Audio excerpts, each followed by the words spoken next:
네, 하나님 말씀 보도록 하겠습니다. 마태복음 9장 14절부터 17절까지의 말씀입니다. 마태복음 9장 14절부터 17절까지의 말씀, 저와 여러분이 한 절씩 교독하고 마지막 절은 합독하도록 하겠습니다. 마태복음 9장 14절부터 17절까지의 말씀입니다.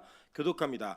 그때 요한의 제자들이 예수께 나와 이르되 우리와 바리새인들은 금식하는데 어찌하여 당신의 제자들은 금식하지 아니하나이까? 예수께서 그들에게 이르시되 혼인집 손님들이 신랑과 함께 있을 동안에 슬퍼할 수 있느냐? 그러나 신랑을 빼앗길 날이 이르리니 그때에는 금식할 것이니라. 생배 조각을 낡은 옷에 붙이는 자가 없나니 이는 기운 것이 그 옷을 당겨 헤어짐이 더하게 되며 새 포도주를 낡은 가죽 부대에 넣지 아니하나니 그렇게 하면 부대가 터져 포도주도 쏟아지고 부대도 버리게 됨이라. 새 포도주는 새 부대에 넣어야 둘이 다 보존되느니라. 아멘. 네, 우리 주변에 있는 분들에게 이렇게 한번 인사하도록 하겠습니다. 당신과 함께하는 일부 예배는 항상 기대가 됩니다. 네, 그렇게 기대가 되는 일부 예배가 우리 교회 안에 계속 되기를 소망합니다. 네, 오늘 마태복음 9장 14절부터 17절까지의 말씀을 가지고 신제품 언박싱은 설렌다라는 제목으로 하나님 말씀 증거하도록 하겠습니다. 오늘 이 본문은 여러분이 지난주에 배우신 내용과 연결되어 있는 내용입니다. 하나님께서 마태를 부르시는 그 가운데 마태를 부르시고 난 이후 그 마태의 동료들이었던 세리들과 죄인들이 함께 모여서 식사하시는 장면이 등장을 합니다. 그리고 그 식사 속에서 바리새인들이 그의 제자들에게 이르되 너희 선생님은 왜 세리하고 죄인하고 함께 밥을 먹느냐라고 하는 그 말 속에 예수님께서는 아주 정확하고 분명한 대답을 하십니다. 그 대답 속에는 예수님께서 이 땅에 오신 목적이 분명했고 그 목적에 있는 내용들을 저희가 다시 한번 복기해 보면 그 내용은 예수님께서 이 땅에 아픈 자들을 위해서 오신 의원과 같다라고 이야기하셨습니다. 그 내용은 뭐냐? 예수님께서 이 땅에 오신 목적은 의인을 위해 오신 것이 아니라 누굴 위해 왔다고요? 누굴 위해 왔다고요? 나를 위해 왔다는 것을 여러분 기억하셔야 된다는 거예요. 우리는 항상 우리 자신이 의인인 것을 증명하고 그것을 남들에게 인정받는 것에 굉장히 많은 노력을 합니다. 특별히 현대 사회에서 이제 이 실명이 드러나지 않는 또 자기의 신분이 드러나지 않는 온라인상을 쭉 보시면 이 세상에 의인이 참 많습니다. 그래서 어떤 죄나 범죄인들이나 어떤 사건이 이렇게 등장하고 이슈가 되기 시작하면 그 뒤에 달린 댓글들을 보면요, 우리나라는 그 댓글들만 보면요 정말로 정직하고 올바르고 흠잡을 것이 없는 나라가 될 가능성이 너무나 큽니다. 왜냐? 그 댓글 밑에 달린 사람들 모두가 대부분 다 의인들이기 때문입니다. 그런데 실상은 그렇습니까? 그렇지 않잖아요. 우리가 실제 삶을 들여다보면 그렇지 않는 삶의 모습들이 너무나 많고 각자 개개인의 어떤 삶의 모습들 자체가 남들에게 드러나지 않았을 뿐이지 그것이 드러나게 되면 그들과 별반 다를 것이 없는 삶을 사는 것이 바로 우리들의 모습인 것을 우리는 인정하고 깨달아야 합니다. 그렇게 자기 자신이 죄인인 것이 드러나는 것, 그게 바로 기독교의 첫 번째 출발입니다. 왜냐하면 그렇게 죄인의 모습이 드러나야지만 우리는 예수님을 간절히 찾을 수 있기 때문입니다. 의인에게는 예수가 필요 없습니다. 자기 스스로 의를 가질 수 있고 그 의를 증명할 수 있는 자들에게는 나의 의가 되시는 예수는 필요하지 않아요. 누가 필요하냐? 나에게 복 주는 예수가 필요하고 내가 잘 되게 해주는 예수가 필요합니다. 그래서 우리는 많은 기독교의 의인, 자칭 의인들이 예수를 자신의 목적을 이루는 수단으로 사용할 때가 너무나 많음을 그곳에서 볼 수 있습니다. 그 내용은 뭐냐? 자기 자신이 죄인이라는 생각 자체를 아예 안 한다라는 거예요. 그래서 예배도 어떤 자기의 교양이나 자기의 신앙생활에 어떤 남들과의 어떤 커뮤니티를 이루어가는 과정 속에서 교제를 나누는 어떤 공동체성을 목표로 교회를 다니는 분들이 너무나 많습니다. 그런데 빛가서공교회는 절대 그렇게 다니시면 안 됩니다. 우리 교회는 내 자신이 얼마나 죄인인 것을 매 예배 때마다 깨달아야 하고 그 깨달음을 통하여 온전하게 예수를 붙드는 마음을 소유하셔야지만 진짜 예배를 드리고 있는 사람임을 성경은 증명했고 우리 교회는 그런 교회의 모습을 갖춰가기를 소망합니다. 그렇게 예수님과 대화를 나누고 난 다음에 이 대화 속에 또 다른 인물이 또 다른 공동체가 등장을 합니다. 그 내용 한번 볼까요? 14절입니다. 그때 요한의 제자들이 예수께 나와 이르되 이렇게 얘기했어요. 이 요한이 누구냐? 여러분 잘 아시는 것처럼 세례 요한입니다. 여러분 이 세례 요한의 제자들이 등장을 해서 그 세례 요한인들의 제자들이 예수님께 질문하는 모습을 보게 됩니다. 질문의 내용이 뭐였냐? 14절 뒷부분 볼게요. 우리와 바리새인들은 금식하는데 어찌하여 당신의 제자들은 금식하지 아니하나이까? 라고 얘기했어요. 자, 그러니까 이 장면을 연결해 보세요. 어떻게 연결하시면 되냐면 지금 예수님께 나온 이 요한의 제자들은 예수님이 뭐 하는 모습을 보고 있는 거예요? 누구하고? 죄인하고 세리들과 함께 식사하시는 장면을 보고 있는 거예요. 그러면 지금처럼 우리가 뭐 식사라 그러면 여기는 한정식 먹는 게 아니에요. 이 식사는 어떻게 하냐면 이 당시에 예수님 시대에 그 식사는 로마식의 식사를 했습니다. 그 뭐냐면 바게스 식사라 그래가지고 각자 자기가 먹을 거 하나 들고 오는 거예요. 들고 갖고 상차림을 쭉 하고 나면 이 디귿자 형태로 상차림이 있었고 거기에 앉아가지고 비스듬히 눕습니다. 왼쪽 방향으로. 그러니까 그때도 이제 의학적으로 왼쪽으로 누워야 더 소화가 잘 된다는 걸 알았던 것 같아요. 그래서 왼쪽 방향으로 이렇게 눕는 거예요. 이게 뭐라 그러죠? 이게 눕는 거를 뭐라 그러는데 잊어버렸어요. 이게 눕고 나면 그 누운 상태에서 서로 음식을 먹으면서 얘기하고요. 또 그 가운데 수종 드는 사람들이 있으면 입에 먹여주기도 하고 막 그랬습니다. 그러면서 같이 교제 나누는 그런 장면인 거예요. 근데 금식은 어떻게 해야 돼요? 금식하면 우리 힘들어서 보통 누워 있죠. 그런데 이제 이 바리새인들과 이 당시의 유대인들은 금식하면은 이 금식하는 티를 내야 돼요. 우리는 지금 힘든 걸로 티를 내지만 그 당시의 바리새인들과 유대인들은 금식을 어떻게 티를 냈을까요? 자기가 금식하고 있다라는 것을 기도하는 형태로 티를 내야 하지만 그 자기의 의가 됐기 때문에 그들은 자신의 모습 속에 금식하고 있는 주님을 반드시 나타냈습니다. 경건한 모습으로 나타냈어요. 우리는 보통 어디서 금식을 많이 해요? 침대에서 많이 하시죠? 누워 있고 힘들어 이렇게 했는데 그렇게 하면 안 돼요. 바리새인들의 금식은 나가서 광고해야 돼요. 내가 금식하고 있는 사람이다 라는 걸 광고해야지만 되는 거예요. 근데 이 금식을 하고 있는 이 세례 요한의 제자들이 뭔가 억울했던 것 같아요. 억울해서 가서 물어봅니다. 예수님, 우리하고 바리새인들은 금식하는데 어째서 당신의 제자들은 금식 안 하고 맨날 저렇게 먹고 마시고 놉니까? 라는 질문을 던진 거예요.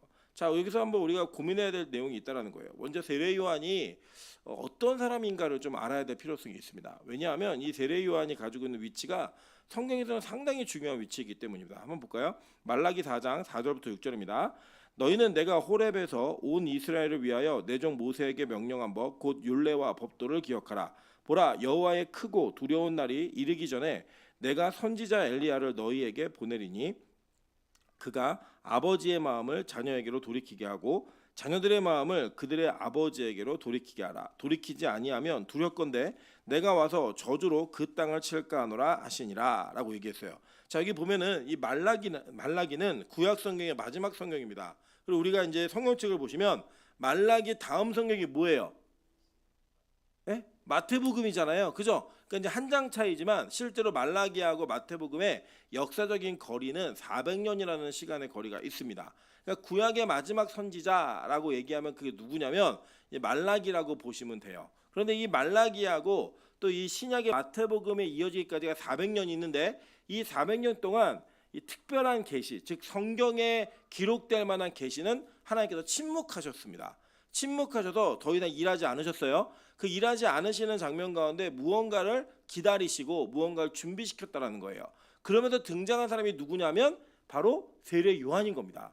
근데 이 세례 요한의 역할이 뭐냐면 자 보세요.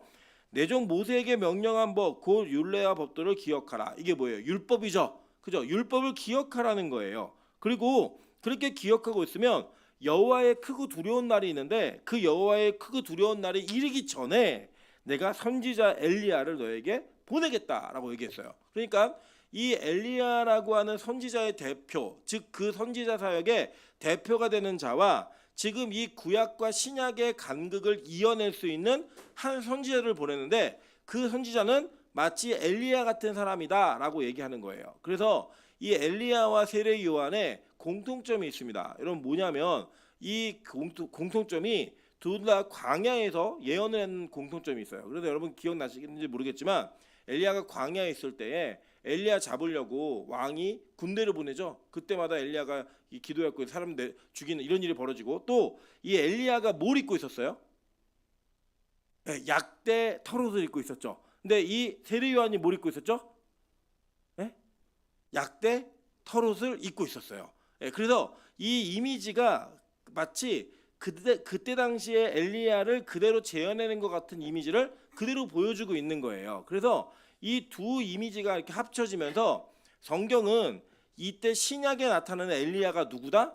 바로 세례 요한임을 증명했던 거예요. 즉, 이 엘리야의 역할은 구약과 신약을 이어내는 역할인데 그 역할에서 가장 중요한 게 뭐였냐면 아버지의 마음을 자녀에게로 돌이키게 하고 자녀들의 마음을 아버지께로 돌이키게 하는 것. 그게 바로 엘리야, 그 구약의 엘리야가 신약의 엘리야로 와서 세례요한으로 와서 그 일을 하게 된다라고 하는 내용이에요.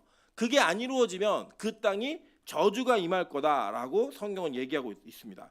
그래서 이 엘리야가 구약에서 엘리야가 유대인들에게 주던 이미지를 그대로 이 세례요한은 가지고 왔고 세례요한은 성경은 뭐라고 기록하나 한번 볼게요. 마가복음 1장 1절부터 6절입니다. 8절입니다. 하나님의 아들 예수 그리스도의 복음의 시작이라. 선지자 이사야의 글에 보라. 내가 내 사자를 내 앞에 보내노니 그가 내 길을 준비하리라.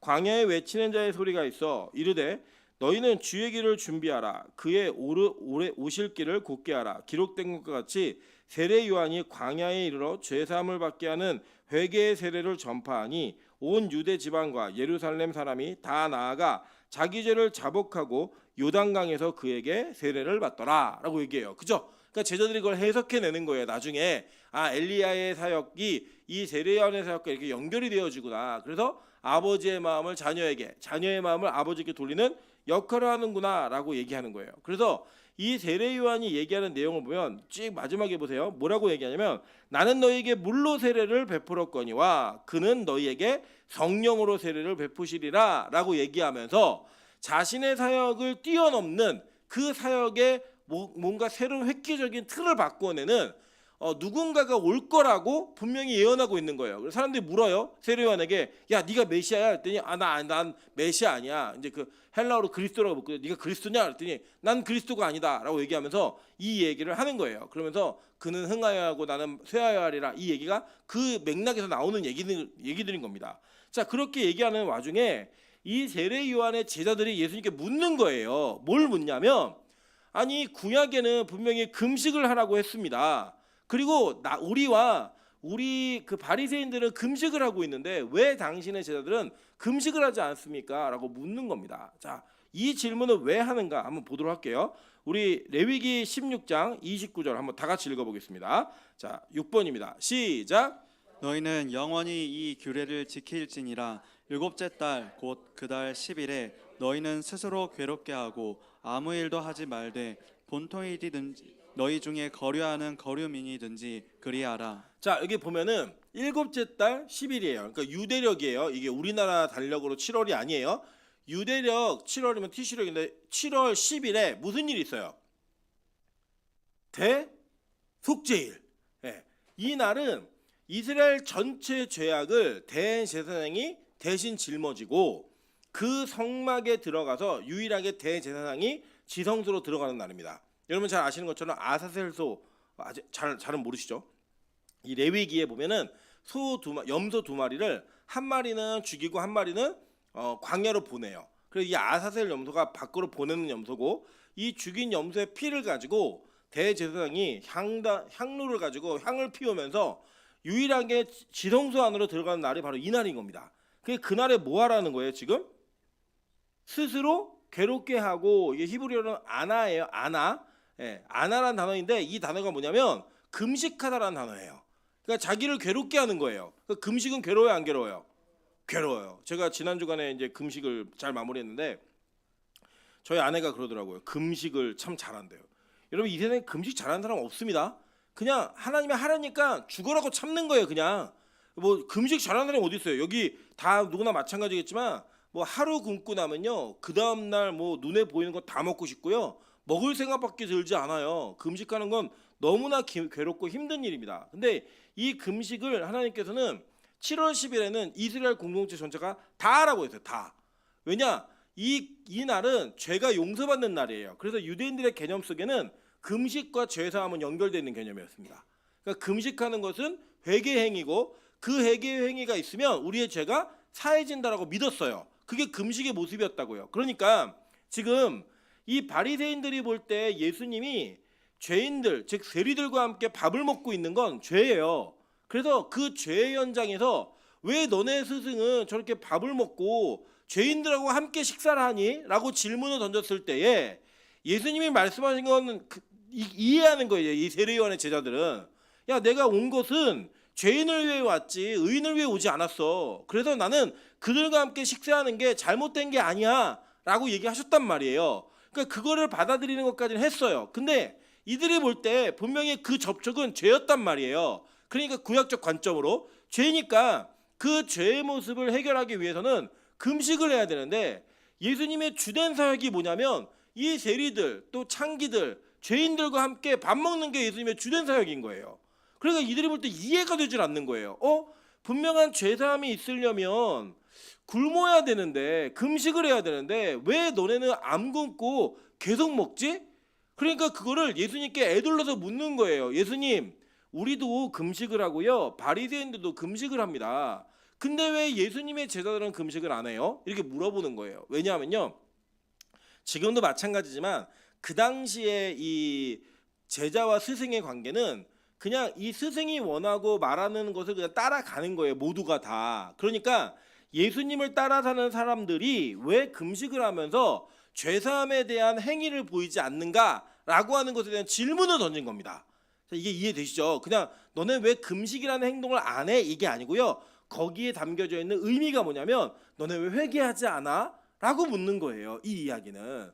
여러분 그래서 이게 참 재밌습니다. 보면은 이제 이 당시 사람들은 금식을 해야지만 이게 회개가 되는 건데 그 회개의 행위에 대한 문제를 예수님께 질문을 던진 거예요. 근데 이미 구약 성경에서도 금식은 행위 자체가 그 죄를 용서하는 그 효력이 있음이 아님을 성경은 분명히 이야기했단 말이에요. 그리고 그 금식하는 목적과 이유가 무엇인지도 정확히 밝혔습니다. 그러니까 구약을 제대로 이해만 하면 이걸 이해하는 게 어렵지가 않은데 구약을 이해하지 못한 자들이 이걸 질문하는 거예요. 그러니까 보세요.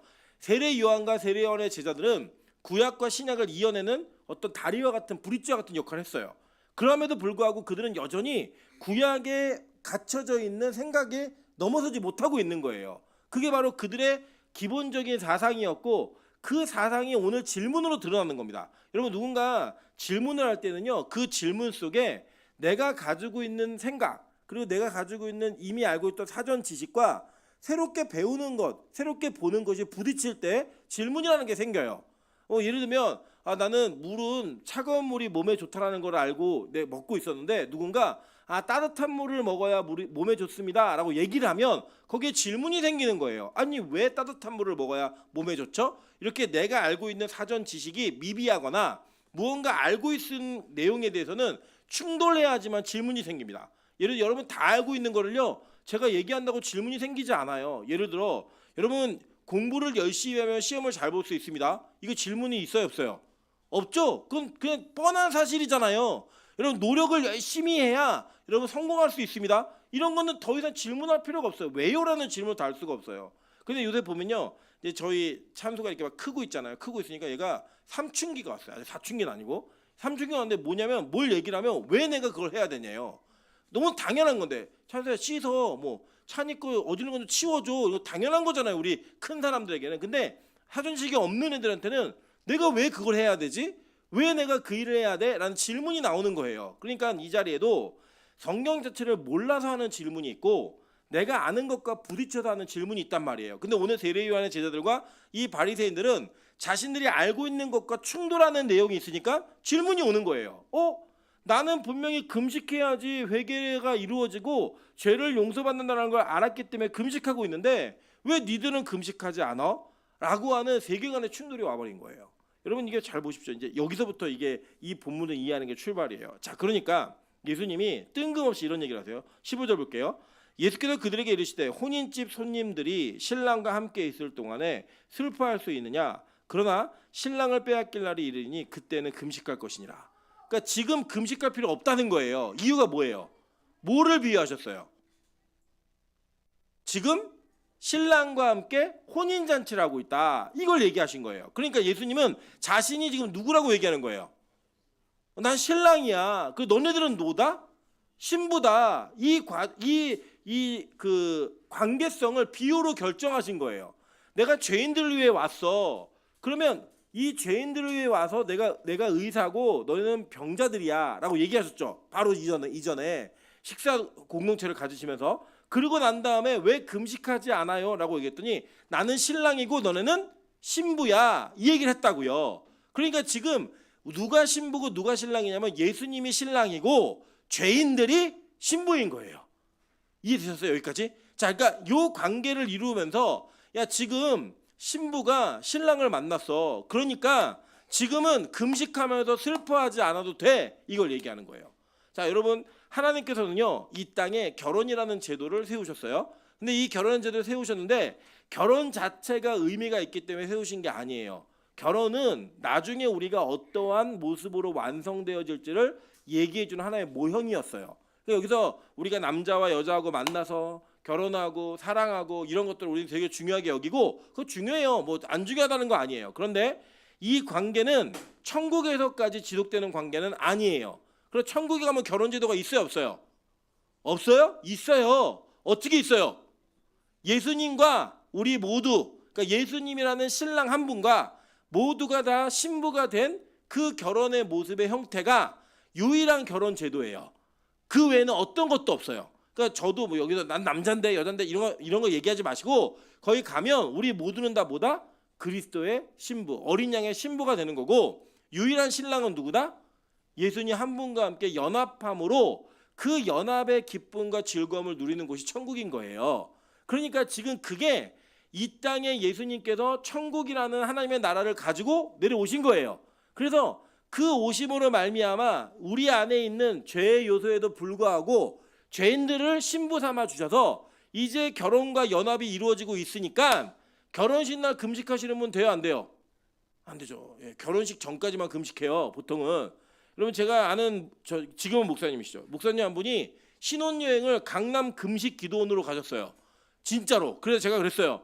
목사님 이거 성경적이지 않다고. 결혼식은 그리고 신혼여행은 그렇게 하는 거 아니라고. 제가 당당히 얘기했어요. 저보다 연배가 좀 있는 분인데 근데 뭐 그분은 그런 경건함 뭐 이런 얘기하시는데 전 절대 동의할 수 없어요. 여러분 결혼식을 하고 여러분 예를 들어서 남편이나 아내가 야 우리 그 신혼여행은 강남 금식 기도원으로 가자라고 얘기하면 가야 돼 안 가야 돼요? 안 가야죠. 그건 경건한 게 아니에요. 그거는 진짜 결혼의 기쁨이 뭔지를 모르는 사람들이 하는 일이에요.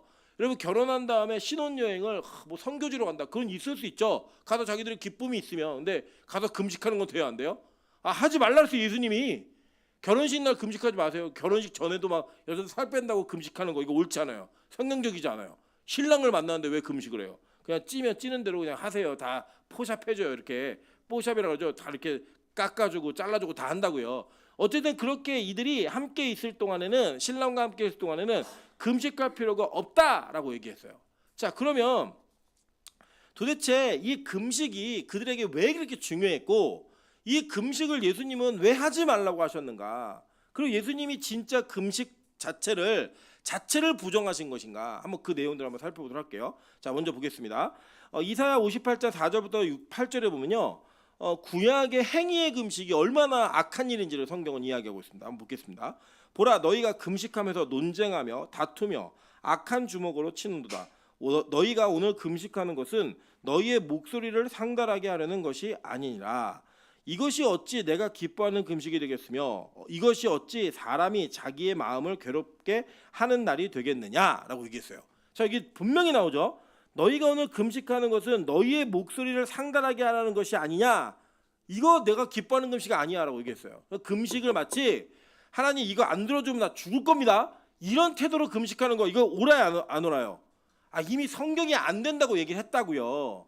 이번에 그 금식하는 중에 제가 뜬금없는 이름 하나 봤어요. 뭐냐 최미선이라는 이름 봤어요. 깜짝 놀랐어요. 우리 미선이는 금식할 믿음이 아직 아닌데 왜 그러지? 알고 봤더니 다이어트 하는 김에 금식하겠다는 거예요. 이제 이게 우리 미선 자매는 아직 믿음이 아주 약한 자매라 하나님이 그 금식도 기뻐하셨을 거예요. 그러나 이 믿음이 올바르게 성장하는 과정 속에서 예를 들어 우리 민하영 전사님이 저는 다이어트를 위해서 금식하겠습니다. 하나님 안 들어주십니다. 다이어트도 실패하고 요일가 막 오게 하실 거예요. 계속 이게 뭐냐면 믿음 있는 사람들은 그렇게 금식하는 거 아니에요. 금식이라는 것 자체가 우리의 기도를 상달하기 위한 협박의 도구로 사용하는 게 아니라고요. 하나님 그걸 원치 않으셨어요. 자 보세요. 그럼 보니까 뒤에 그의 머리를 갈대같이 숙이고 굵은 배와 재를 펴는 것을 어찌 금식이라 하겠으며 여호와께 연락될 날이라 하겠느냐라고 얘기한 거예요. 그러니까 아까 제가 얘기했죠. 금식을 할 때 어떻게 했냐면 머리를 갈대같이 숙이고 굵은 배를 입고 재를 펴고 금식을 티내는 거예요. 내가 의로운 자라는 거예요. 금식을 어디서 했냐면 대로변에서 하는 거예요. 막 대로변에서 해야 막 알아주니까. 근데 그거를 성경은 뭐라고 얘기했냐면 하나님이 안 받는 금식이고 하나님 기뻐하지 않는 금식을 얘기했어요. 그러면서 하나님이 기뻐하는 금식이 뭔지를 말씀하십니다. 한번 볼게요. 내가 기뻐하는 금식은 흉악의 결박을 풀어주며 멍에의 줄을 끌어주며 압제당하는 자를 자유하게 하며 모든 멍에를 꺾는 것이 아니겠느냐. 또 줄인 자에게 내 양식을 나누어 주며 유리하는 빈민을 집에 들이며 헐벗은 자를 보면 입히며 또 내 고륙을 피하여 스스로 숨지 아니하는 것이 아니겠느냐라고 얘기했어요. 자, 그러니까 하나님이 기뻐하는 금식. 자, 금식은 죄사함과 연관이 있다 그랬죠, 그죠? 그 죄사함에 대한 내용을 얘기하는데, 야 진짜 금식이 뭔 줄 알아? 진짜 금식은 흉악한 결박을 풀어주는 거라는 거예요. 누군가에게 흉악한 결박이 있는 것을 보거나 내가 메고 있으면 그걸 풀어주는 것. 그걸 통해 하나님이 죄를 용서하시겠다는 거예요.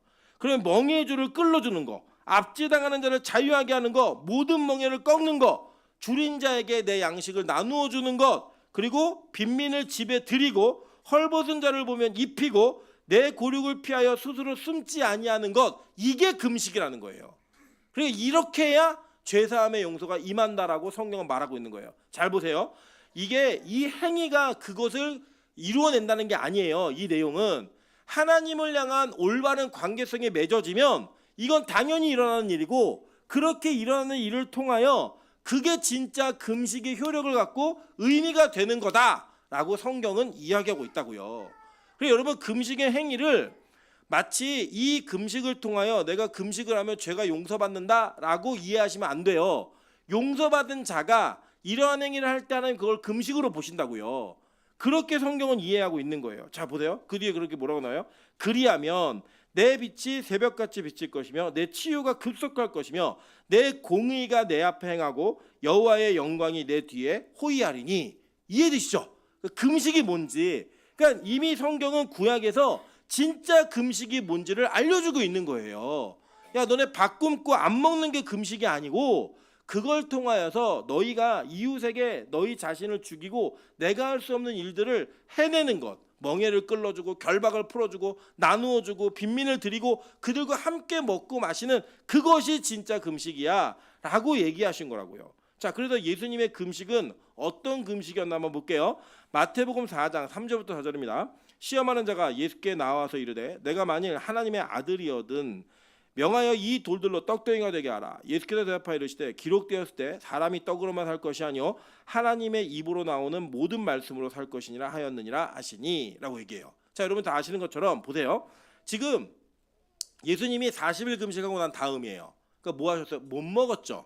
못 드셨다고요. 못 드신 상태인데 이 못 드신 상태에서 마귀가 뭐라고 얘기를 하냐면 야 너 돌들로 떡덩이를 만들어 먹어라고 얘기했어요. 여기에 진짜 담겨진 의미는 돌들이 뭐예요? 산에서 받은 돌들이 뭐였어요? 십계명이었잖아요. 그 십계명들을 그러니까 계명을 그냥 너의 유익을 위해 사용해 이거라고요. 근데 표면적으로는 어떤 내용이냐면 굶은 자에게 배가 고픈 자에게 야 너 이거 떡 만들어 먹어라고 얘기한 거예요. 그러니까 너 지금 굶었지? 네 금식은 굶은 거야. 그러니까 굶은 거를 줄인 배를 채우는 것으로 금식의 마무리를 해라고 요구한 거예요. 그럴 때 예수님이 이걸 뭐라고 대답하시는 거예요? 사람은 떡으로만 사는 게 아니야. 하나님의 입으로부터 나오는 모든 말씀으로 사는 거야 라고 얘기한 거예요. 나는 배고픈 금식을 한 게 아니야. 나는 단지 먹는 거를 굶는 그 금식을 한 게 아니야. 나는 하나님의 말씀으로 그 말씀을 먹고 사는 거 사람임을 증명하기 위해 금식한 거야 라고 이 마귀하고의 대결을 분명하게 물리치시는 거예요. 이겨내시는 거예요. 그럼 볼게요. 자, 요한복음 4장 31절부터 34절 다 같이 읽어보겠습니다. 자, 시작. 그 사이에 제자들이 청하여 이르되 랍비여 잡수소서. 이르시되 내게는 너희가 알지 못하는 먹을 양식이 있느니라. 제자들이 서로 말하되 누가 잡수실 것을 갖다 드렸는가 하니 예수께서 이르시되 나의 양식은 나를 보내신 이의 뜻을 행하며 그의 일을 온전히 이루는 이것이니라. 자, 이게 무슨 얘기인지 이해되시죠? 이제 그러니까 예수님이 내 다른 양식이 있다는 거예요. 니들은 떡을 먹어야 살지만 나는 내가 먹는 양식은 나를 보내신 이의 뜻을 행하며 그의 일을 온전히 이루는 이것이니라 라고 얘기하는 거예요. 그러니까 진짜 예수님의 양식은 뭐예요? 십자가를 지고 죄사함을 이루어내는 게 예수님의 양식이었다고요. 그래서 나는 그 양식이 있기 때문에 나 그거 먹지 너희들이 말하는 그걸 먹는 게 아니야 라고 얘기했어요. 자, 그런데 예수님이 떡을 드셨어요 안 드셨어요? 실제로 예수님이 이 땅에 사시는 동안 내내 금식하셨어요? 아니잖아요. 떡을 드셨잖아요. 고기도 드시고 드셨다고요. 드셨는데 그 먹는 것으로 내가 사는 존재가 아니라 나는 하나님의 뜻을 이루는 것으로 사는 존재야 라는 것을 누누이 말씀하셨다고요. 자, 보세요. 요한복음 6장 26절부터 29절입니다. 예수께서 대답하여 이르시되 내가 진실로 진실로 너에게 이르노니 너희가 나를 찾는 것은 표적을 본 까닭이 아니요 떡을 먹고 배부른 까닭이로다. 썩을 양식을 위하여 일하지 말고 영생하도록 있는 양식을 위하여 하라. 이 양식은 인자가 너희에게 주리니 인자는 아버지 하나님께서 인치신 자니라. 그들이 묻되 우리가 어떻게 하여야 하나님의 일을 하오리까? 예수께서 대답하여 이르시되 하나님께서 보내신 일을 믿는 것이 하나님의 일이니라 하시니. 자, 그러니까 예수님은 이 땅에 오셔서 아버지의 뜻을 행하고 그의 일을 온전히 이루는 게 내 양식이라고 얘기했어요. 그죠? 자, 그런데 지금 예수님이 제자들에게 말씀하시는 내용은 뭐였냐면 야, 너희들 떡 먹고 배불러서 쫓아왔는데 진짜 양식은 그거 아니야. 영생하도록 있는 양식을 먹어 라고 얘기했더니 그러면 우리가 어떻게 해야 이 양식을 먹을 수 있어요? 했더니 그냥 하나님께서 보내신 그 누구예요? 예수를 믿는 것이 네 양식이야. 그걸 양식을 먹으면 흉악한 풀어지고 남들 풀어주고 나누게 되고 한다는 거예요. 자, 요 맥락이 이해가 되세요? 그러니까 지금 예수님이 죄인들과 세리들과 함께 밥을 먹고 있는 장면 속에 요한의 제자들은 형식적인 금식을 왜 안 하냐고 물어봤어요. 그랬더니 예수님은 진짜 금식이 뭔지를 얘기해 주는 거예요. 야, 지금 이 제자들이 나와 함께 먹고 마시는 건 혼인잔치가 진행되고 있기 때문이야. 그리고 이게 금식이야 라고 얘기해 주는 거예요. 자, 이해되셨나요? 그 금식에 대한 내용을 얘기하면서 지금은 먹고 마시라는 거예요. 예수를 먹고 마시는 것 자체가 금식이다라고 얘기하는 겁니다. 자, 보세요. 그래서 뭐라고 얘기하나? 바울이 이렇게 얘기합니다. 골로새서 2장 16절부터 17절이에요. 그러므로 먹고 마시는 것과 절기나 초하루나 안식일을 이유로 누구든지 너희를 비판하지 못하게 하라. 이것들은 장래일의 그림자이나 몸은 그리스도의 것이니라. 예수를 정확히 알면 더 이상 이전에 먹고 마시는 것, 절기, 초하루, 안식일 이런 것들로 너희를 비판할 수 없다 이거예요. 자, 그래서 예를 들어 얘기하죠. 제7일 안식교 이런 데에서 뭐라고 얘기하냐면 너네 안식일이 토요일인데 왜 토요일 안식 안 지켜? 이렇게 말을 한다고요. 그 우리가 무슨 구절을 얘기해야 돼요? 이거 봐 임마 얘기해야 된다고요. 골로새 2장 못 읽었어? 구약의 절기를 지켜야 된다 안 지켜야 된다? 지킬 필요가 있다 없다? 없다. 여러분 6월절 지키세요? 안 지키시잖아요. 6월절 안 지켜요 우리가 초막절 지키세요? 안 지켜요. 이제는 더 지킬 필요가 있어요 없어요? 없다고요. 왜요? 이 모형들의 실체인 예수를 만났기 때문에 금식할 필요 없다는 거예요. 자, 히브리서 9장 10절 한번 볼게요. 이런 것은 먹고 마시는 것과 여러 가지 씻는 것과 함께 육체의 예법일 뿐이며 개혁할 때까지 맡겨둔 것이니라 라고 얘기했어요. 그죠? 육체 예법이고 개혁할 때까지 맡겨둔 거다라고 얘기하신 거예요. 그러니까 이거는 이전에 그 형식적으로 하는 이 모든 것들이 더 이상 그 틀을 담아낼 수 있다 틀이 그 내용을 담아낼 수 있다 없다라고 얘기하는 거예요. 옛날에 지금 6월절 지금 제사 이런 것들을 지켜서 예수를 믿을 수 있다 없다라고 얘기하는 거예요. 예수는 그걸 뛰어넘는 실체이고 그림자라는 겁니다. 여러분 우리가 보면 이럴 수 있죠. 예를 들어 우리가 그 연인들끼리 커플티를 한다든지 커플 링을 한다든지 아니면 이 남자들이 여자들한테 연애할 때 보면 보통 인형 하나씩은 선물하는 것 같아요. 뭐 저는 안 했습니다. 안 했는데 인형 하나씩 선물하는 이유가 뭐냐면 이거 내 대신 이거를 뭐 안고 자, 이게 네 옆에 있다고 생각해, 이런 거예요. 그죠? 그래서 이게 그런 어떤 뭐 이런 걸 주는데, 그리고 그거를 나중에 결혼해서도 남편보다 더 좋아하면 이게 가능한 일이에요? 인연 들고 가서 난 너보다 이게 더 좋아 이렇게 얘기하면 이게 정신 나간 거죠. 그럼 반지를 보면서 지금 남편이나 아내보다 그 반지를 더 애착을 갖고 여기면, 그리고 그게 맞는 거예요? 안 맞는 거죠. 그러니까 반지 너무 비싼 거 하지 마세요. 결혼할 때 2천만 원짜리 3천만 원짜리 반지 하면요 남편보다 이게 더 좋을 수 있어요. 그러니까 반지는 뭐 해야 되냐, 그냥 싸구려 해도 돼요. 그냥 저기 가서 저기 뭐야 그 음료수 큰 거 해갖고 끼고 다녀도 돼요. 그냥 같이 언약만 맺으면 되는 거, 같이 이렇게 이 언약이야 맺으면 되는 거예요. 자, 그런 관점으로 본다 그러면 지금 구약 시대에 지키고 있었던 절기, 율법, 육체 예법으로 얘기되어지는 모든 것들은 우리에게 지금 유효하다, 유효하지 않다? 유효하지 않은 거예요. 그걸 더 이상 지킬 필요가 없다는 거예요. 보세요. 요한복음 6장 55절부터 58절입니다. 내 살은 참된 양식이요 내 피는 참된 음료로다. 내 살을 먹고 내 피를 마시는 자는 내 안에 거하고 나도 그의 안에 거하나니 살아계신 하나님께서 나를 보내심에 내가 아버지로 말미암아 사는 것 같이 나를 먹는 그 사람도 나로 말미암아 살리라. 이것은 하늘에서 내려온 떡이니 조상들이 먹고도 죽은 그것과 같지 아니하여 이 떡을 먹는 자는 영원히 살리라 라고 얘기하는 거예요. 즉 예수님이 나랑 같이 있는 동안에는 나를 먹고 마셔. 지금 혼인잔치 시즌이야. 나를 먹고 마시면 돼 라고 얘기했어요. 자, 그러면서 예수님이 보세요. 다시 부활하셔서도 이렇게 얘기하셨어요. 누가복음 24장 30절부터 32절이에요. 그들과 함께 음식을 잡수실 때에 떡을 가져다 축사하시고 떼어 그들에게 주시니 그들의 눈이 밝아져 그인 줄 알아보더니, 자, 예수가 주는 떡을 먹고 그의 말씀을 먹으니까 눈이 열려요. 그럼 뭐 하는 거예요? 뒤에 보세요. 우리에게 성경을 풀어주실 때 우리 속에서 마음이 뜨겁지 아니하더냐 깨달아지는 거예요. 그러니까 예수를 먹는다는 이야기 뭐냐면 그분이 하신 말씀들을 먹고 그게 내 생명이 되는 거예요. 그게 내 삶의 근원적 에너지가 되는 거예요. 그래서 여러분 일주일에 고기 한 번도 못 먹어도 살 수 있어요. 우리는. 근데 예배 못 드리면 못 사는 인생이 돼야 된다고요. 매일매일이 여러분의 삶 가운데 밥을 굶어도 괜찮아요. 그런데 예배 드리지 않고 말씀이 내 안에 들어오지 않으면 못 살아야 된다고요. 그게 예수를 먹고 사는 거예요.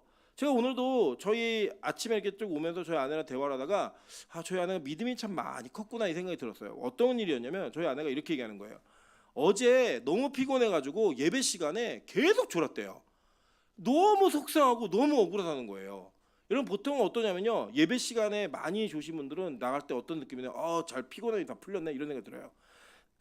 그래서 가끔 여러분 예배 드리시고 난 다음에 많이 조신 날 집에 가면서 막 개운할 때 있으시죠. 잘 잤다. 하나님이 사랑하는 자에게 뭐 잠을 주셨고 참 잘 잤네. 이러고 피곤이 풀려서 가는 분들 계세요. 이분들은 아직 예수를 먹고 사는 분들이 아닌 거예요. 누가 예수를 먹고 사는 사람이냐? 예배 시간에 졸아서 말씀을 못 들으면 그게 너무 억울해야 되는 거예요. 너무 힘들어야 되는 거예요. 여러분 한번 생각해 보실래요? 여러분 우리 뷔페를 다 갔는데 우리 교회 전체가 뭐 요새 제가 몇 군데 본 데서 10만 원짜리 뷔페 간 거예요. 다 전체가 다 가는데 어느 한 분이 졸다가 그 밥을 못 먹었어요. 나오실 때 어떠세요? 네? 왜 안 깨웠냐고. 나 왜 안 깨웠냐고. 이거 안 하시겠어요, 여러분? 우리 다 그런다고요. 뷔페 가가지고 내가 졸아서 못 먹고 나왔다. 그럼요. 너무 억울하고 내 옆에 안 깨운 사람 원망해요. 그런데 예배 시간에 깨우면 승질내죠, 우리. 왜 깨우냐고 막 승질내고. 이 여러분 우리 주객이 전도가 된 거죠. 왜요? 우리가 여전히 우리는 이 땅에 먹고 마시는 것이 나의 기쁨이고 나의 생명이라고 보는 거예요. 반면에 예배를 드리며 듣는 하나님의 말씀은 나에게 생명이 되지 않는 거예요. 왜요? 우리는 여전히 구약의 율법적 금식에 매여 있는 자들이기 때문에 내가 안 먹는 것 자체가 나에게 고통이고 괴로움이에요. 근데 그걸 또 해놓고 나면 그래도 이거 했으니까 용서를 받았겠지. 성경은 그런 일 절대 얘기하지 않았어요. 근데 오늘 예수님이 이렇게 말씀하셔서 그러면 이제 금식도 안 해야 되냐? 아니에요. 보니까 사도행전 예수님이 오늘 말씀에 뭐라고 했냐면 지금은 금식 안 해도 돼. 그런데 신랑을 빼앗길 날이 이르리니 그때는 금식할 것이니라. 내 제자들이 신랑 뺏기고 나면 금식할 거야 이렇게 얘기했어요. 이 신랑 뺏기는 사건이 뭐냐? 십자가의 사건이에요. 그리고 더 포괄적으로는 예수님의 승천 사건이에요. 그러면 우리는 예수님이 우리에게 다시 오시는 그날을 기다리는 재림을 기다리는 성도들이죠. 그럼 우리가 금식할 필요가 있어요, 없어요? 예? 있을까요, 없을까요? 그러니까 뭐 그냥 이해가 잘 안 되시면 자 보세요.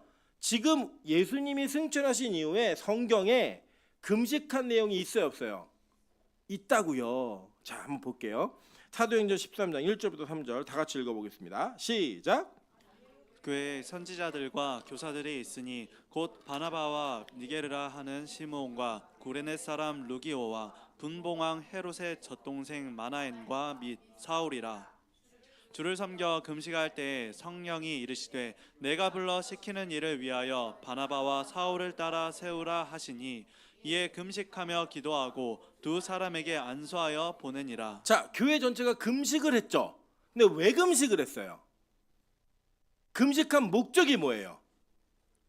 예, 자 보세요. 구약의 금식은 왜 했다고요? 구약 때 금식 왜 했어요? 죄사함을 얻으려고 금식을 했다고요. 신약의 금식은 왜 해요? 응? 이 안디옥 교회에 선교사를 파송해야 되는데 누굴 보낼지를 결정할 때 금식하며 기도하고 성령의 인도하심을 받아 선택해서 보냈다고요. 그게 바울하고 바나바예요. 사울하고. 그렇게 그 선택하는 과정 속에 금식을 했다고요. 이해되세요? 바뀐 거죠, 이제는. 자, 그러면 계속 볼게요. 사도행전 14장 21절부터 23절입니다. 복음을 그 성에 전하여 많은 사람을 제자로 삼고 루스드라와 이고니온과 안디옥으로 돌아가서 제자들의 마음을 굳게 하여 이 믿음에 머물러 있으라고 권하고 또 우리가 하나님 나라에 들어가려면 많은 환난을 겪어야 할 것이니 하고 각 교회에서 장로들을 택하여 금식 기도하며 그들이 믿는 주께 그들을 위탁하고. 여기서 장로들은 지금 우리 교회 장로님들과 다른 장로예요. 목사들이에요. 여기는 그 장로들은 그러니까 각 교회 목사들을 세운 거예요. 이해되시죠? 그리고 뭐 했어요? 금식하며 믿는 자들을 위탁했다라고 얘기해요. 금식 기도하면서. 그러니까 신약의 예수님이 이 땅에 오신 이후에 금식은 의미가 달라졌어요. 어떻게 달라졌어요? 구약에는 죄사함, 신약에는 성령의 인도하심과 자기 자신의 선택이 아니라 하나님의 선택을 받아내기 위한 금식을 했다고요. 그분의 뜻이 무엇인지를 알기 위한 금식을 했다고요. 이해되시죠? 이 차이점. 자, 그러면 이제 다시 돌아오세요. 오늘 예수님이 야, 신랑이 함께 있을 때 금식할 필요 없어. 그런데 신랑 뺏기면 금식해야 돼. 그 얘기를 하셨고 그 다음에 무슨 얘기를 하셨냐면 이렇게 얘기하신 거예요. 자, 생배 조각을 낡은 옷에 붙이는 자가 없어. 그거는 기운 옷을 더 당겨 헤어지게 되미니 이렇게 얘기했어요. 자, 제가 이거 목요일에 때 한번 말씀드렸던 건데 제가 지금 입은 이 바지 색깔의 바지가 하나 더 있었어요. 지금도 있어요. 있는데 그 바지가 좀 낡았어요. 오래됐어요. 제 기억으로 10년 된 것 같아요. 10년 됐는데 제가 이 바지를 입고 하늘문에서 이렇게 앉으면서 허벅지를 이렇게 누르고 앉다가 이 가랑이가 훅 터져버렸어요. 그냥 우르 터졌어요. 근데 제가 봤는데 저는 그 옷이 너무 좋아가지고 이 옷을 꼬매야겠다 이렇게 봤더니 그냥 실밥이 터진 거예요. 쭉. 그래서 제가 요 1층에 옷 수선하는 집에 가가지고 사장님 이거를 좀 안쪽으로 이렇게 한복은 통이 넓으니까 안쪽으로 넣어서 좀 이렇게 꼬매주세요라고 얘기했더니 안 된대요.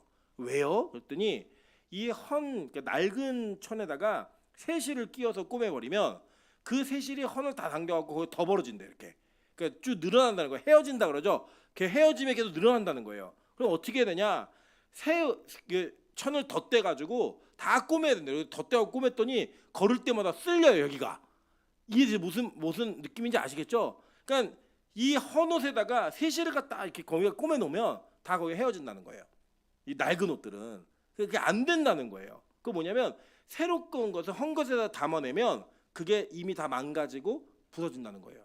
자, 그러면 같은 비유로 한 가지 더 얘기하세요. 뭐냐면 17절이에요. 새 포도주를 낡은 가죽 부대에 넣지 아니하나니 그렇게 하면 부대가 터져 포도주도 쏟아지고 부대도 버리게 됨이라. 새 포도주는 새 부대에 넣어야 둘이 다 보존되느니라 라고 얘기했어요. 자, 이게 보면은 이 포도주는 효소가 당을 만나서 이게 발효가 되면서 에탄올과 당을 만들어내요. 그러면서 그 이산화탄소가 생겨가지고 새 가죽은 신축성이 있어요. 근데 여러분 소파 보시면 오래된 진짜 가죽들은 갈라지죠. 왜 갈라지냐면 경화돼서 갈라지는 거예요. 그러니까 유연함이 떨어져서 딱딱해져서 갈라지는 거예요. 그래서 그런 가죽에다가 새 포도주를 담으면 가스가 차올라고 빵 하고 터져버려요. 이거는 터지게 되면 이것도 버리고 저것도 버린다는 거예요. 그러니까 요거는 어떻게 담아야 되냐? 새 술은 새 포도주는 새 부대에 담아야 된다. 이렇게 얘기하신 거예요. 자, 여기서 이제 보세요. 다 정리를 이제 잘 해드릴게요. 여기 거 들은 것도 다 정리해 보시면 오늘 말씀 딱 끝나요. 자, 요한의 제자들은 죄사함의 문제를 가지고 왜 금식 안 해요? 라고 얘기했다고요. 그러니까 예수님이 얘기하신 건 아니야, 그거 금식 아니고 진짜 죄사함은 그렇게 이루어지는 게 아니야 라고 얘기하면서 내가 이 하나님의 뜻을 이루는 것, 그게 바로 죄사함이야 라고 하면 십자가를 얘기했어요. 그죠? 그리고 예수님이 자신의 피를 뭐로 비유하셨죠? 포도주로 비유하셨어요. 그러니까 이 모든 것들은 이 피가 담아야 될 부대는 누군 거예요? 그러면 부대, 우리 자신인 거죠. 우리에게 예수의 피를 담아내면 그 담아낸 자가 새롭게 되어야지만 새 포도주 부대가 되어야지만 그걸 담아낼 수 있다는 거예요. 그러니까 구약의 사상에 이렇게 맺혀져 있는 그 세례 요한의 제자들에게 야, 니들은 지금 보혈의 능력이 너에게 임하면 내가 다 깨져, 다 터져. 이것도 버리고 저것도 담지 못해. 그런데 너희가 새 부대가 되어야 그 피를 받아낼 수가 있는 거야 라고 얘기를 하는 거예요. 즉 우리의 옛사람이 깨어지고 무너져서 새 사람이 되어야지만 그 포도주가 우리에게 유효하게 된다라는 이야기인 거예요. 자, 이거 동시적인 일이에요. 저와 여러분은 옛사람이 그대로 살아 있어요. 그래서 그 옛사람의 모습을 그대로 가지고 있으면 우리는 예수의 피가 우리에게 임하는 대로 우리는 다 무너지고 부서지게 돼 있어요. 깨져요. 안 변하면, 변해야지만, 바뀌어야지만. 자, 새 포도주 부대는 뭐가 있다고요? 유연성, 신축성이 있다고요. 유연해요. 바뀐다고요. 이걸 받아들인다고요. 그러니까 잘 생각해 보세요. 그 시대에 예수의 십자가의 복음을 못 받아들인 사람들은 유연함에 떨어진 사람들이에요. 다 구약의 율법에 매여 있는 사람들인 거예요. 그러니까 더 이상 새 것을 못 받아들이는 거예요. 예수의 피, 그게 우리를 죄를 사한다고? 예수를 먹어야 산다고? 웃기지 마. 말도 안 되는 얘기 하지 마. 그래서 그걸 거절했어요. 복음을 못 받아낸 거라고요. 그러니까 그들이 부서지게 되는 거예요. 그런데 그 유연함과 신축성이 있었던 그 제자들은 자신의 옛사람의 모습을 버리고 새 부대가 됐어요. 그 새 부대에 뭐가 담기는 거예요? 예수의 피, 포도주, 새로운 포도주가 담기는 거예요. 그래서 그 죄사함이 그렇게 이루어진다라는 거예요. 여러분, 그래서요, 이 땅에 우리가 종교성을 가지고 있는 우리에게 아주 합리적이고 아주 유효한 잘못된 복음이 뭐냐면요, 여러분의 행위가 여러분을 구원할 수 있다는 거예요. 너무 이거는 우리에게 익숙하고요, 이거 되게 좋아요. 예를 들어 불교처럼 108배를 하면 무언가 이루어진다라고 얘기하잖아요. 그래서 내가 108번을 할 때 얼마나 힘든 줄 아세요? 그거를 하면 되게 힘들다고요. 근데 내가 이걸 해냈어요. 그리고 해냈기 때문에 나에게 오는 유익이 있다고 믿어요. 그런데 이러한 사상이나 이러한 종교성이 기독교 안에도 들어오는 거예요. 왜요? 이게 너무 합리적이니까. 예를 들어 일주일 금식을 하면 뭐가 이루어질 것 같은 거예요. 천일 작정 기도를 하면 뭐가 될 것 같은 거예요. 천번째 예물을 드리면 뭐가 이루어질 것 같은 거예요. 그러한 모습으로 여러분의 행위를 하고 있는 그 모습. 예를 들면 오늘도 이런 분들 계실 거예요.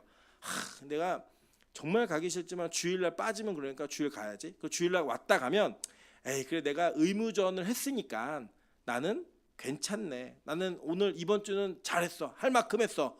라고 얘기하는 여러분의 행위에 근거를 둔 행동. 이 모든 게 다 뭐예요? 낡은 가족 부대라는 거예요. 다 율법적이고 행위적인, 거기에 복음이 담기면 어떻게 해요? 터지는 거예요. 그러니까 인정이 안 되는 거죠. 예수만 믿으면 된다.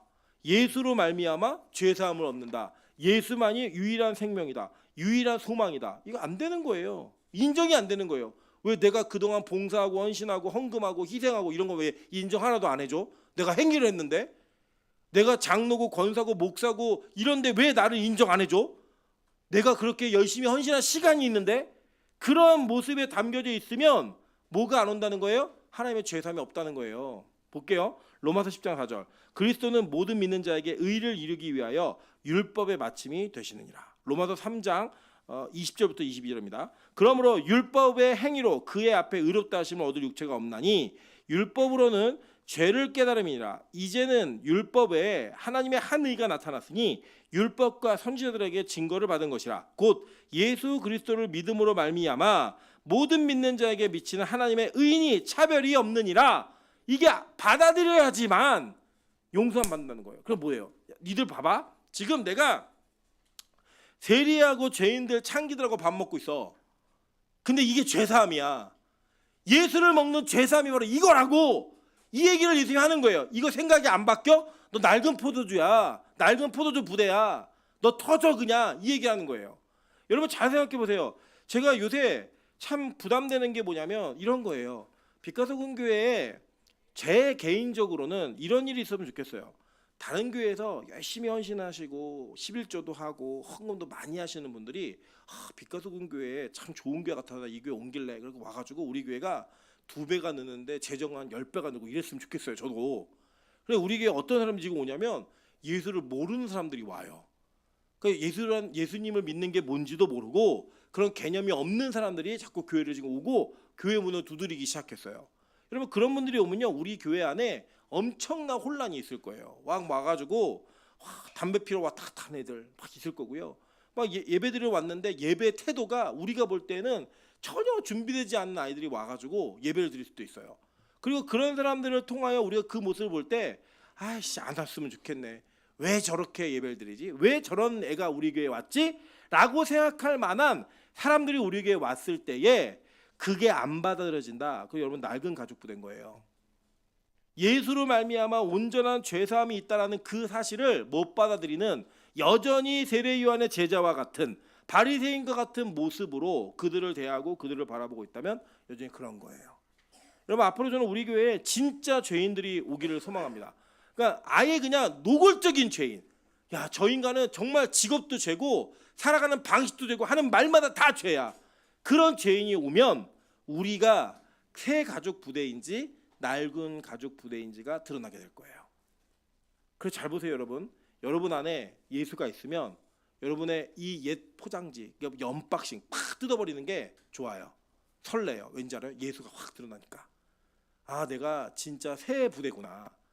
근데 여러분 이게 신제품이 아니라 그 안에 구제가 담겨서 탁 뜯으면 여러분 이게 부담스러워요. 싫어요. 내가 드러나는 게.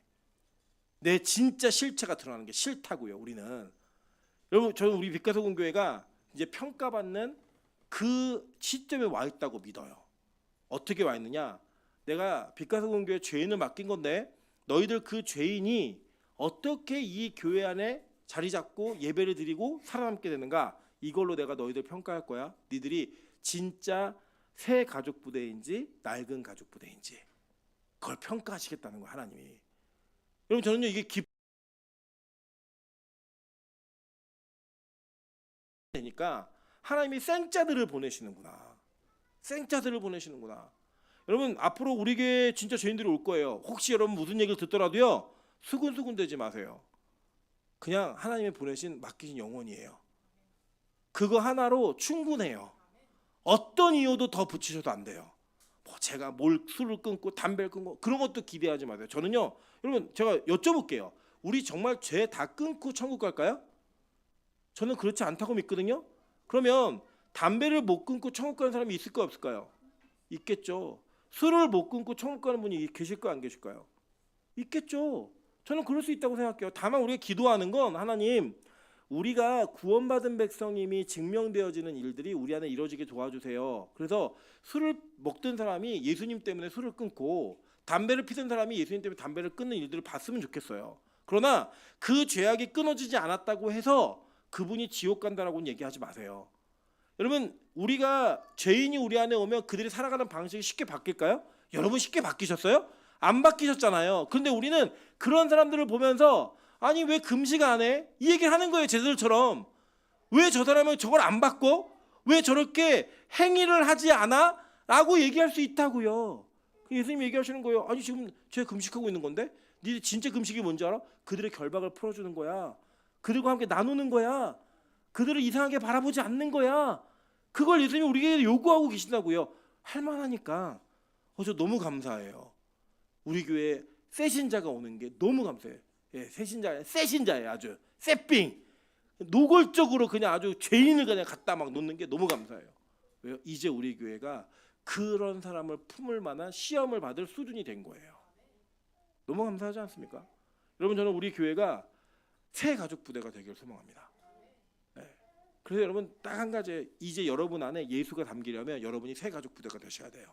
유연하고 신축성 있고 누군가를 좀 받아들일 수 있고 좀 참아낼 수 있고 좀 유연하게 이게 유연하게 넘어갈 수 있는 그 여유가 있는 교회였으면 좋겠어요. 기도하다가 막 이게 들어오는데 막 담배 흘리면 주워주면서 국산 담배 펴 그러면서 사주시고 도라지 사주고 거북선 사주고 막 이러는 교회. 그런데 그렇게 피든 사람이 그걸 끊을 수 있는 교회. 그런 교회가 빛과 소금 교회면 안 될까요? 저 이 교회가 그런 교회 되길 소망합니다. 그렇게 여유가 있는 우리 빛과 소금 교회 성도들 되시기를 주님의 이름으로 축원합니다. 시간 마치 한번 찬양하겠습니다. 이제는 내가 없고 오직 예수님만. 근데 옛사람이 없어져야 돼.